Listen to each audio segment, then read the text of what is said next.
Olá a todos. Sabe, eu sou um cara que tive muita dificuldade para começar a estudar. Durante o ensino médio, o ensino fundamental, eu fui um cara preguiçoso. Eu tenho facilidade para aprender sozinho as coisas, mas eu tenho preguiça, digamos. Então eu vim aprender a estudar de verdade aos 19 anos, 18 anos, onde eu comecei a gostar de ler livros e de estudar de fato. Hoje eu tenho 25 anos e eu faço 2 faculdades e venho revelar a vocês a minha perspectiva de estudos. Alguns pontos que eu acho importante aqui, eu criei até um roteiro aqui para a gente ser mais didático e trazer uma informação útil para alguém, mas é apenas uma conversa com vocês. Eu espero que vocês gostem e que eu possa ajudar você de alguma forma, mas é um roteiro de estudo. O primeiro fato que a gente deve entender sobre o estudo é que a gente precisa criar o hábito de estudo, pois o estudo é um hábito. Como diz Aristóteles, a excelência é um hábito. Tudo que a gente for fazer na nossa vida, a gente precisa criar o hábito. E criar hábito é algo difícil, é algo que dói. E para algumas pessoas é mais difícil ainda e mais complicado, porque não tem foco. Da mesma forma, você tirar um hábito de uma pessoa, quebrar um paradigma de alguém, é algo complicado e difícil também. Então existe essa diferença, que é um ponto muito interessante. Criar um hábito é difícil, todavia, você desfazer um hábito, quebrar um paradigma de alguém, é algo difícil também.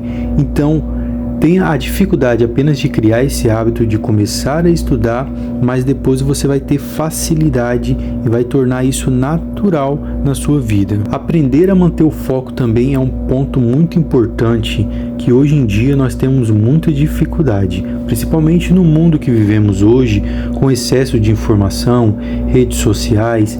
A gente tem recompensa muito rápida, dopamina muito rápida. A gente acaba acelerando o nosso cérebro, acelerando a nossa mente e tornando tudo mais difícil, porque quando a gente para focar em algo um pouco mais denso, como um livro, uma videoaula um pouco mais longa, a gente não tem a capacidade de se concentrar e de aprender, porque a gente já está acostumado em receber dopamina, receber recompensas muito rápida, e isso é muito ruim. Ter esse equilíbrio de estudar de forma eficiente. Devemos também evoluir sem depender de motivação. Só que no meio do percurso, no meio do desenvolvimento da excelência, você terá motivações. Você terá gatilhos que vai te ajudar a estudar, te ajudar a lembrar de estudar, te ajudar a se manter no local de estudo, e você vai acabar tornando isso algo prazeroso, algo que é bom e que te traz prazer de alguma forma. Só que criar essa excelência, você não pode necessitar de uma motivação necessariamente. Todavia, cada um tem a sua motivação de estudo. Passar em um concurso, concluir a faculdade com excelência, ou seja qual for o seu foco e o seu objetivo. Então, começando aqui nas partes mais importantes, o primeiro passo é aprender como o cérebro funciona. Nós aprendemos de uma forma muito específica. Cada pessoa tem a sua forma de aprender, a sua forma de gravar a informação mais rápido, mas num geral e num compilado, existe uma forma padrão, que é: você busca informação através de livros, PDFs, o material que te é disponível, videoaulas com seu professor, e dessa forma a gente obtemos o conhecimento. Só que não fica apenas nisso. Isso é a primeira parte, é o primeiro passo, que muitas pessoas acham que é só isso, e por isso que elas não conseguem aprender e evoluir e desenvolver, e elas esquecem muito rápido do que estudam. Então esse é o primeiro passo: ler o livro, PDF, material, ver a videoaula. E o segundo passo é você colocar em prática, fazer exercícios. Não só fazer exercícios como questão, mas também sempre escrever. Sempre quando você estiver estudando algo, escreva, principalmente as partes que você tem dúvida e as partes que você não sabia e que te traz mais interesse. E escrever com o seu próprio pensamento, não apenas colando do livro ou do PDF, é algo que faz com que você trabalhe a sua mente para criar pensamento, criar raciocínio através daquilo que você estudou, obtendo assim o conhecimento de uma forma mais eficiente, mais prática. E o terceiro passo, depois de você estudar e depois de você fazer exercícios, escrever, é você dar uma pequena palestra na sua própria mente sobre tudo o que você estudou. Você precisa se lembrar de tudo que você estudou e ensinar para um aluno fictício da sua mente. Isso ajuda você a buscar na sua memória as informações que você estudou e assim você grava ela mais facilmente na sua mente. Quando você passa por esses 3 processos, que é de obter o conhecimento através de leitura, de videoaulas, depois o processo de escrever o que você leu, o que você aprendeu, e escrever também criando o seu próprio pensamento diante daquilo, e depois desses fatores, o último, que é mais importante também, é você verbalizar, pode ser na sua própria mente, para um aluno fictício, para uma plateia fictícia, mas você buscar lembrar a informação e reproduzir elas e criar pensamentos sobre isso. Isso é a excelência da eficiência do hábito do estudo. E existe a segunda parte aqui, dentro dessas partes mais importantes, que é a pessoa pensa que precisa sentir vontade para estudar. Você nunca vai sentir vontade, prazer, tesão de estudar. Isso é muito difícil. Para quem já criou gatilhos de momentos de estudo, sim, essa pessoa tem prazer em estudar e sempre quando dá o horário de estudar, ela sente essa vontade, essa necessidade de ir para o seu lugar de estudo e começar a exercer ali a sua excelência do hábito do estudo. Mas esperar a vontade de estudar, isso é um fator que nunca vai acontecer. Então você não pode ficar esperando benefícios, ficar esperando motivação, ficar esperando que surja em você o sentimento nem da necessidade de estudar, porque isso não vai te ajudar necessariamente. Você precisa ser racional e entender que você precisa dar os passos para criar o hábito. E hábito sempre é difícil, é doloroso de ser criado, mas é por esse passo que a gente começa. Não existe motivação necessariamente. Existem motivações racionais, como passar em um concurso público, terminar a faculdade com excelência, ser um bom profissional no que eu faço, mas a priori é necessário focar na excelência de continuar e prosseguir. A terceira parte aqui, dessas partes maiores, é construir o hábito de estudar, que é o que eu já estou dizendo. Só que dentro dessa parte existe 3 fases, que é a primeira, faça ridiculamente pequeno. Comece com pequenos tempos de estudo. Você pode começar com 15 minutos de estudo por dia, com 25 minutos de estudo, já é suficiente para você começar a criar esse hábito, essa excelência. Se você quiser começar a estudar 1 hora por dia, para você que não tem esse hábito de estudar, isso já vai se tornar uma tortura para você.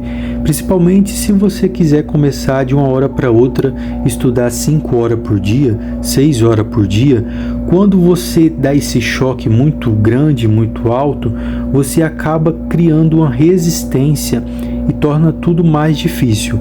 Então eu te direciono a seguir o caminho de começar com tempos pequenos, menores, e devagar você vai aumentando esse tempo, porque nesse processo que você vai criar gatilhos e o desejo, o tesão de estudar verdadeiramente. A segunda fase é criar um gatilho fixo.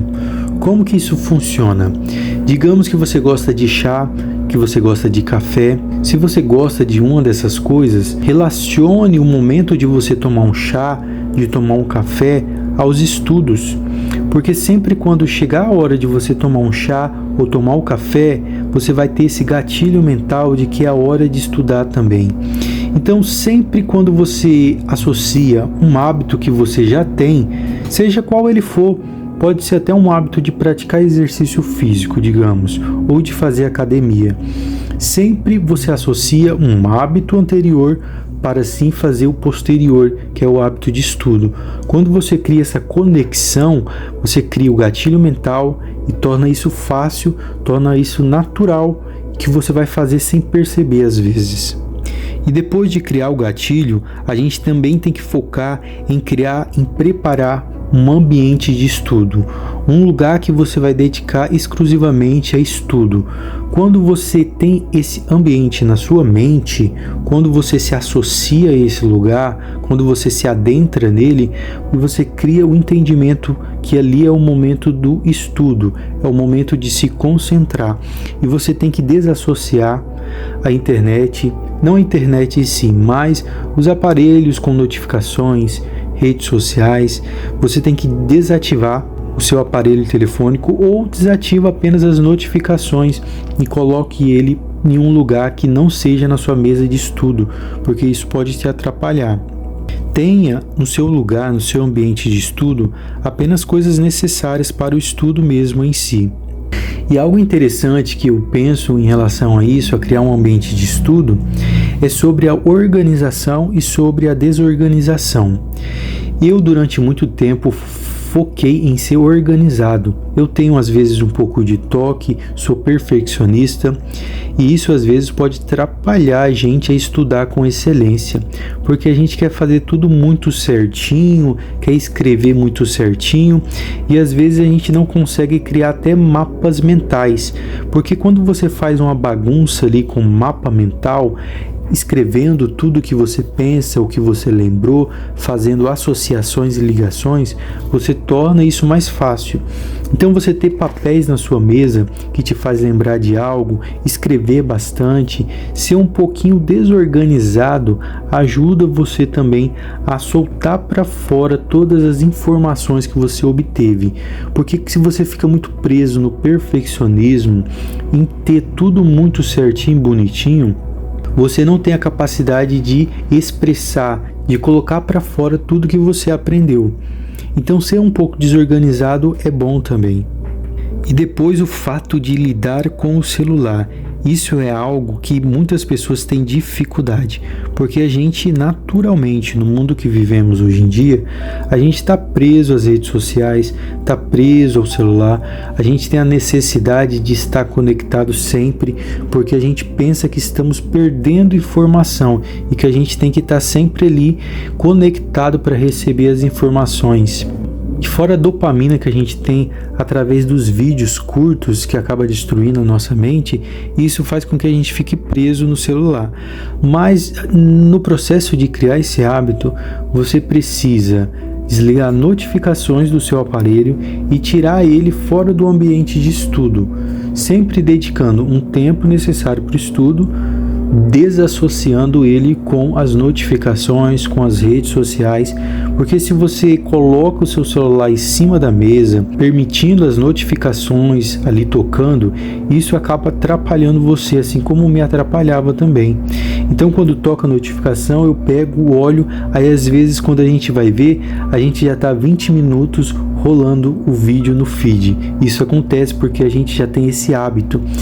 E isso até me assustava às vezes, porque é algo natural. E talvez isso aconteça com você. Então você tem a necessidade de tirar o seu celular do lugar que você estuda e desligar as notificações. Isso ajuda bastante também. Então basicamente é isso, é criar o hábito, entender que a gente tem que obter o conhecimento através do material que a gente tem, seja qual ele for, livros, videoaulas, PDFs. E depois a gente precisa escrever tudo que a gente aprendeu, colocar em prática através de exercícios e depois precisamos verbalizar isso, ensinar, porque uma das melhores formas de aprender verdadeiramente é ensinando. Essa é a perspectiva que eu tenho dos estudos. Eu espero que eu possa ter ajudado alguém com essas informações, que é o meu roteiro de estudo, que eu aprendi que era necessário ser feito. Existem muitas outras coisas aqui também, muitos outros pontos importantes, só que não tem como eu falar porque o vídeo fica muito longo. Às vezes a gente precisa dar uma aula, para ensinar determinadas coisas. Mas esses pontos aqui foram os pontos que me ajudou a começar a criar esse hábito. Primeiro é entender que é um hábito o estudo e que você cria gatilhos para você estudar, que torna tudo mais fácil, mais prazeroso e que você precisa começar devagar, então você cria a excelência, que é o continuar e o prosseguir. Essa é um pouquinho da minha visão, da minha perspectiva. Eu não sei se você gostou ou se você não gostou. Eu nem sei se você chegou até aqui, para falar bem a verdade. Mas se você chegou até aqui, eu nem pedi para você curtir o vídeo no meio do vídeo e nem se inscrever no canal, então inscreva-se no canal e curta o vídeo aí se você gostou, e qualquer coisa, deixe o seu comentário aqui que eu vou ficar muito feliz de conversar com vocês e de saber o que vocês pensam. Pessoal, valeu e até a próxima.